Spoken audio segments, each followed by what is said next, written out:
Hi and welcome to Create Today. I'm designer Jen Gallagher. This video is a bonus feature of the 2015 Scrapbooking Planner and Sketch Calendar, available through Scrapbooking and Cards Today magazine. This planner includes 14 months, 64 pages, and includes how-to photo techniques and layouts created by some of your favorite designers. Today, I will be using this Jubilee Tangerine Fantastic collection, and I wanted to give you a peek at the products that you can use on your pages, including enamel shapes and enamel dots, label stickers, transparent frames, a mixed bag of ephemera, sticky notes, journal cards, flare pins, decorative brads, a designer 6x6 paper pad, chipboard element stickers, and 12x12 pattern paper, which is of course double-sided. Just like inside of the planner, we're going to be using a sketch as inspiration today, and this is a 12x12 sketch. Using this collection kit, I will show you how to use the sketch to create a layout, which is much like what the planner is supposed to be used to do. Let's go ahead and get started. To create the foundation of the layout, we're going to start with a 12x12 sheet of paper. And because the patterns in this particular collection are bold and contain a lot of color, I'm going to start with just a sheet of blue cardstock, and this will function as our background. You'll notice on the sketch there's a piece of pattern paper that runs along the right side of the layout. I'm going to use this diagonal sheet of pattern paper. It does have the map on the other side. This is one of those collections where I suggest you get two of the papers because the patterns are so fun. You're definitely going to want to use each side.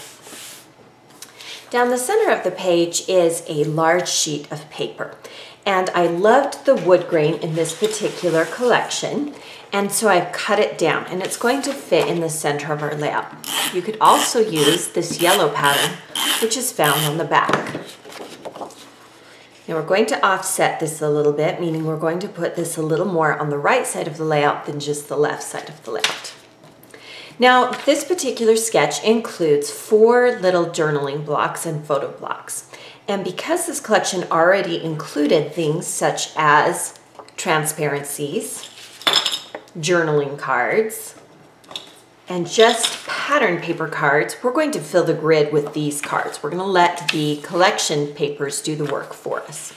So I first started by just kind of laying them out. I really loved this particular map one. And we'll go ahead and attach these to the wood grain pattern paper.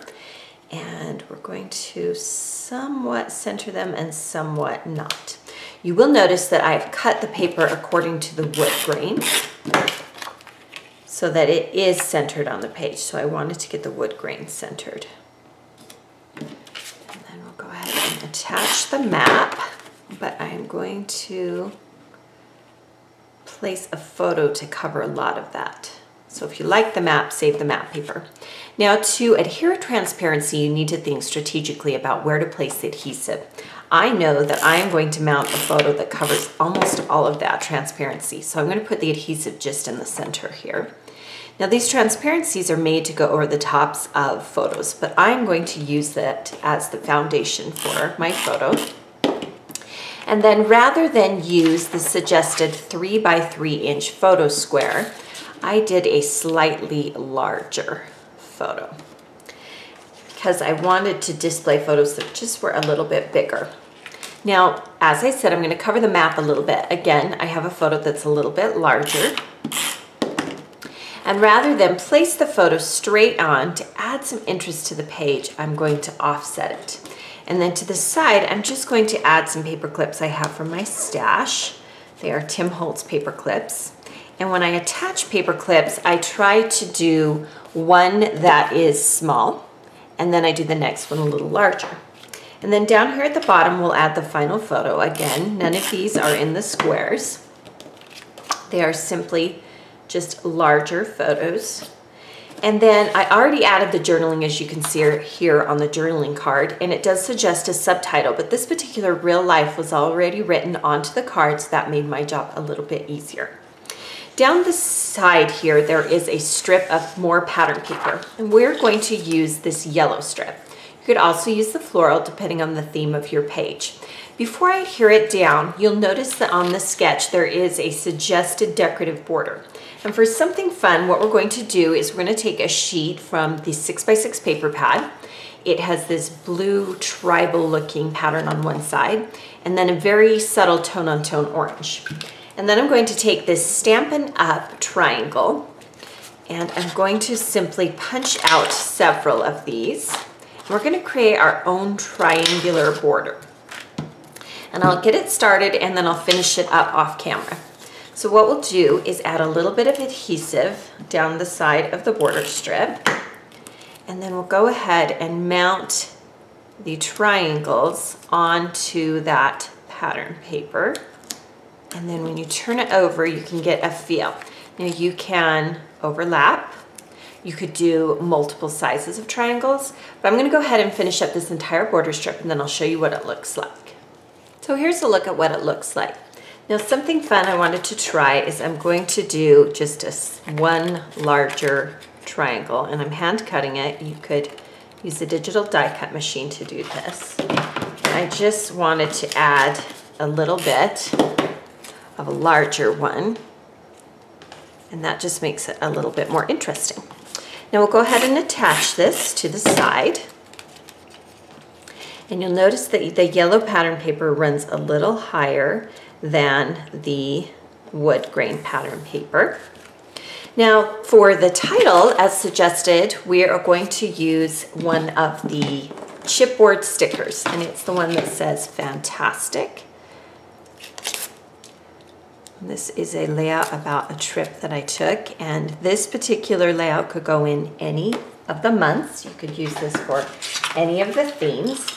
And then we're going to layer the title. Now I wanted to show you these fun flare badges actually do have pins on them.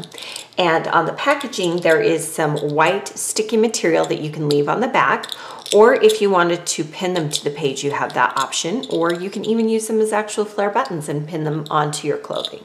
So we'll just kind of start layering some different word strips and get a feel for how that looks. I'm going to use this particular die cut that says "that was so fun." And we'll layer that right underneath that chipboard title. Pull it up just a little bit. Make sure you don't cover any of the words in the title. And then I've added some little foam dots to the back, so I can press it on my page. I'd rather do that than pin it. And I pre-planned my journaling so that it would leave a little bit of space for this. Now, according to the sketch, we have some room for another shape of some sort. So I'm going to use some additional die cuts. One says "these are the days," and the other one is a globe, since this is a travel page. And we'll get the placement of these items.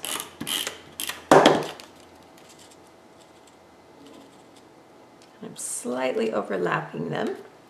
And then to this top section here, I'm going to add this little orange tab, and you can stamp a date in there or you can write a date in there. I just wanted to bring in some of that orange up to the top.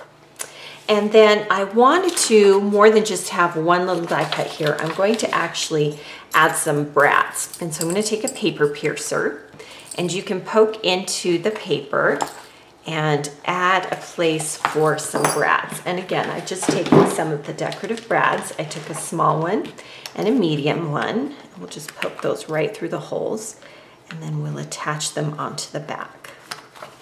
Just flip it over and attach the brads.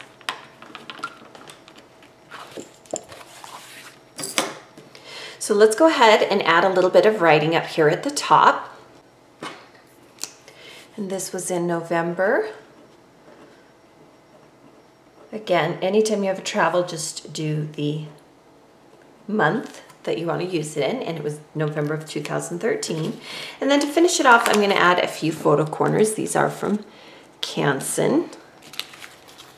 Just think it would add a little bit to do that. And I randomly place them around the page to kind of give the page some balance. Just adds a little bit more to the layout.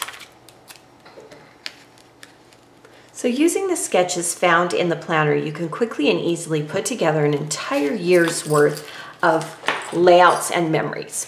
Again, here is the sketch that we have used. For $12.95, this is a one-of-a-kind planner perfect for a gift for you and all your scrappy friends.